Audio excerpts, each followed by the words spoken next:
What's up, guys? How's it going? My name is Joe. We are back with another episode of British Guy Reacts, and we are going to become a US Army sniper. There's only one problem. I'm not from the US, and I have very shaky hands, so I'm going to be terrible at the job. But what we are going to do instead is we're going to watch this video, which is how Army trainers train for combat with Stalk missions. It's a bit of a different one today, but we're going to try it out, see if I enjoy it, see if you guys enjoy it, and let's see how it goes, yeah? We're going to jump in.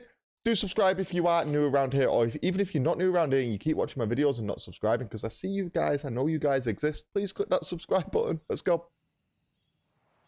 Put his ghillie suit on. Volume might need to go up here. These U.S. Army Sniper Course students are participating in a Stalk mission,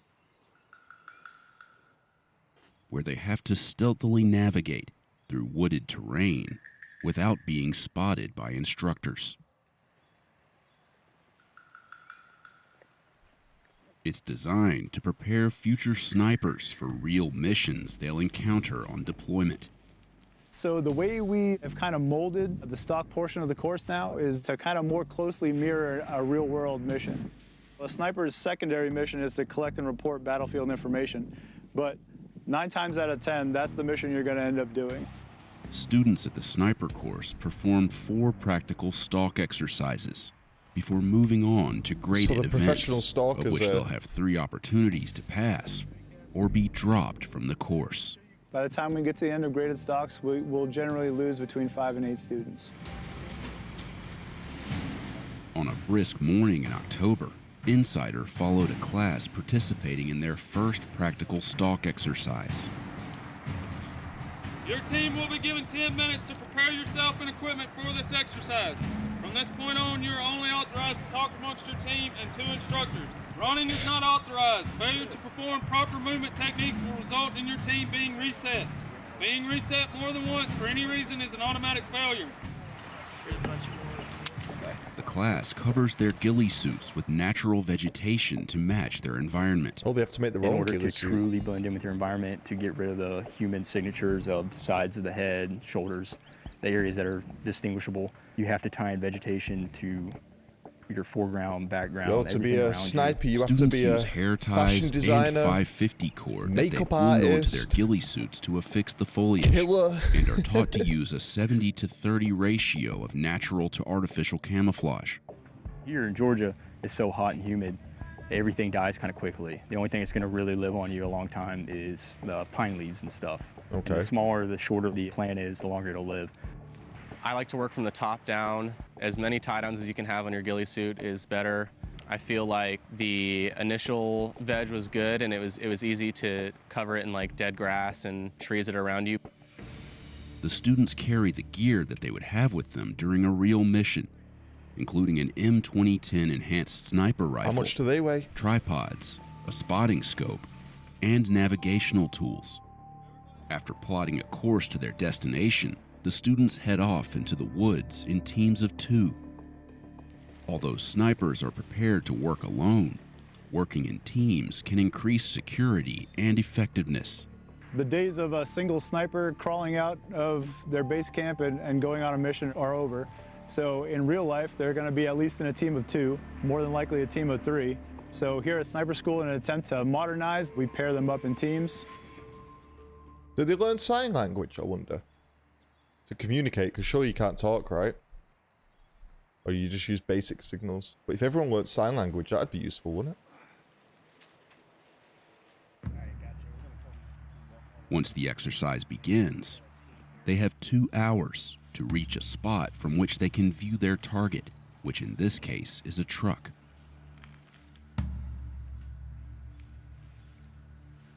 Students are taught several movement techniques to use while stalking, including the sniper low crawl, hands and knees crawl, and crouch walk, and will get docked points if the walkers moving amongst them spot them moving improperly.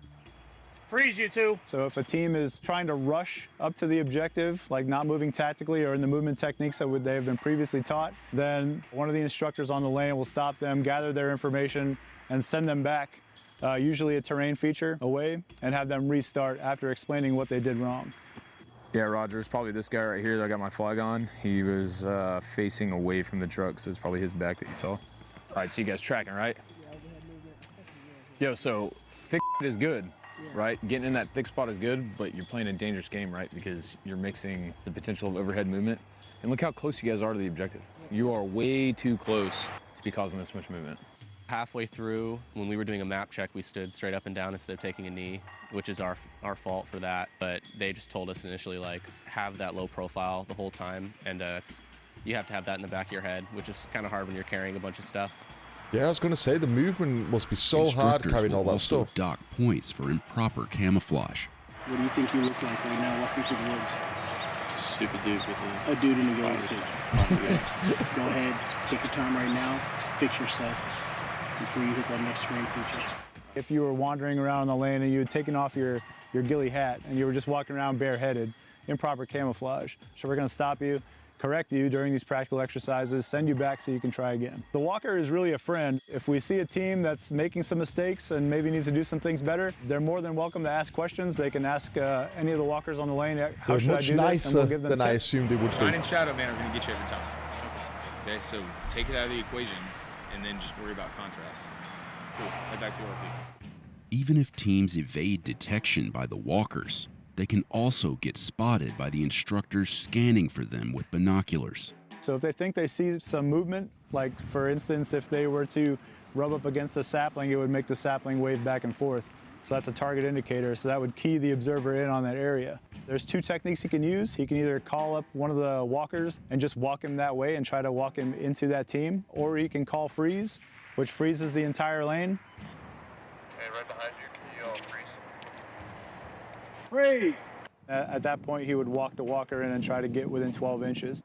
If he gets within 12 inches and the observer calls sniper at your feet, and that team is within 12 inches or any piece of their equipment, well, they're busted at that point. Import. Sniper. Roger. Sniper at my feet. Yo. When a team That's so finds a cool. spot where they can both view the truck from behind cover, And I get it's they're being quite harsh on him, right? In terms of they're being nice and friendly to him, but they're being harsh in terms of like there's a lot of walkers there who were there to spot him, and there's people with binoculars. But if they don't do this, then you're gonna die, right? When you're in the field, you're gonna get killed. So it's the way it has to they set up their final firing position.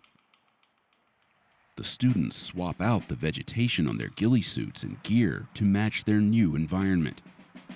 Each member of the sniper team has an assigned role and responsibilities. So the shooter is going to be getting his weapon oriented on the target, collecting any data he can, building up his position. The spotter will be setting up his spotting scope. In a real world, he would be executing a sketch or taking camera shots of the objective area, getting the environmental data, the weather data, which affects the shot depending on the range. So there's a number of little subtasks that go into each major task where the sniper is just going to shoot and the spotter is the team leader. Once they've established their final firing position, each team has to observe and record a scenario occurring at the objective. In this case, it involved two instructors setting up and firing a mortar round. The spotter must formulate a call for fire request based on what they've seen. They'll fill in the grid to the target that they're calling the artillery on. They'll give a distance and a direction and a description. So being able to see that entire scenario and the entire objective area plays into that because they need to be able to accurately describe the scenario and what the target is they're going to be calling that mission in on. To prove that they're able to view enough of their target, both the shooter and the spotter have to correctly identify two letters held up by the instructors in the back of the truck. Letters up. Say again? Foxtrot. Shooter identifies Foxtrot. Good ID. Good ID. Shooter eyes down, spotter eyes up. And the letter is up. Letters up. Papa? Spotter identifies Papa. Bad ID. No. You need to get your eyes tested, mate. Bad ID, letter was Bravo. Finally, to pass the exercise, the team must evade detection from the instructors scanning for them from the back of the truck. Cool, you within 10? But even the smallest of indicators will give them away. Flag. Here's the shooter's head. He is prone, and then spotter, spotting scope. Not a bad position at all, right? If you would have vegged more on that spotting scope, you guys probably would have been all right. They're really good at spotting movement and Cool, things see that how are it's the different job. from the baseline around our environment. So I feel like it was really. But if you can it was avoid kind the of a shock best, to everyone then how easily they could spot us. It was a good position. You're You guys sweet had to go, aren't observation, you? right? Refine your camouflage. Okay, refine camouflaging techniques. All right, find your spot. Make sure you can see, and then start vegging, right? Veg 10 times, shoot once. That's the way it At goes, the I end guess. of this You Stalk only should have to shoot exercise, once. none of the participating students received a passing grade. Yo. I set up the spotting scope and just kind of watched the cadre for like an hour and 20 minutes while my partner was trying to find a place to put the rifle so he could watch them too. And we never even ended up finding a way for both of us to be able to see them from the same place. And it's hard. They make it hard for sure. The problem is the instructors that work here currently, they have a lot of experience, both real world and here at the schoolhouse. You definitely have to think outside the box if you're going to get a passing score, especially on your first exercise. This class will have 3 more practical Stalk exercises to refine their skills before moving on to their graded missions. It's tough. It's tough. They changed it recently. I don't know anybody here that's trained to do buddy team stalks on an objective like that, so it's difficult, but it's doable. The skills students learn during Stalk missions are directly applicable to their future careers as snipers. You're always collecting and reporting battlefield information. You're only sometimes going to end up putting a round down range. Since that is the greater magnitude of the things that a sniper is going to be doing and what a commander is going to want from his sniper, he wants information. So we're kind of gearing this portion of the course to build their techniques up in that and boost their confidence in their own abilities. And then when they get back to their unit, they're bringing a real force multiplier to their commander. I would have liked a bit of information about how much the equipment weighed, you know, because I've never held a gun, guys. Never in my life have I held a gun, especially not a sniper rifle.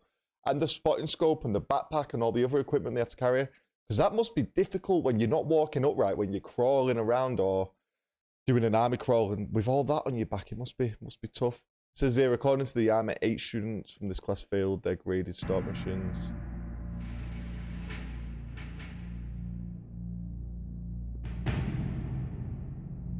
The 42 students who began the sniper course, only 15 graduated. Like I said though, it has to be tough, doesn't it? Otherwise people are going to get killed out there. And there you have it. That was a really good video. I didn't talk too much throughout it because I was just trying to learn and listen, and you know, it's tough trying to react to stuff like this sometimes, but I really did enjoy the video myself. I could do more stuff like this for sure. Massive respect to any veterans out there, any active service members. You guys are the best, whether you're English, American, Canadian, Australian, whatever. Big respect to you guys. If you did enjoy the video, please do subscribe. Let me know if you'd like to see more of this stuff in the future, and I'll catch you for the next one. Take it easy. Peace.